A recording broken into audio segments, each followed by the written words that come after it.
created a little bit of a storyline specifically on some cases that we've actually had. This is a business that's basically based in Boksburg. Let's call the client Oom Saki. Oom Saki started a small business with a welding machine and a bakkie. And from there, he actually became very well known in the community as the person that if things are broken, he will fix it. It became a very successful business. Business was running for 25 years. He employed 15 or 16 staff members. And everyone in the community basically knew if there's something to be fixed, that business is there.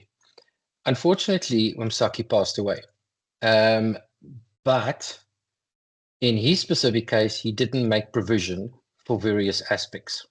Now, just to give you an idea of what potentially can happen in this scenario. So the founder unexpectedly passed away. Various institutions, including the banks, suppliers, etc., had to be notified that the founder unfortunately passed away.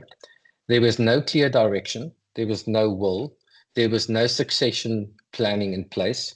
There was no provision made for liquidity in the state of life insurance. And what that basically meant is that in week 2, the business's bank accounts were frozen due to the fact that it becomes estate late.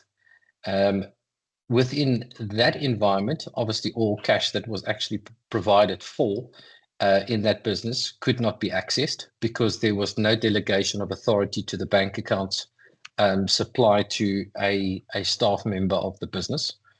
And within week 3, for suppliers not being paid, now you might think it's a small business, but in the case of fixing things, it's steel. It's various components that they actually use in fixing things. That credit dried up. If you can't pay the accounts, people will not supply you with the goods to actually run your business. So that happened in week 3. Now, you can now understand we do not have clients. Well, we've got clients coming in, but we say, sorry, we can't help you because we do not have the necessary equipment or raw resources to fix certain things. So what does that mean?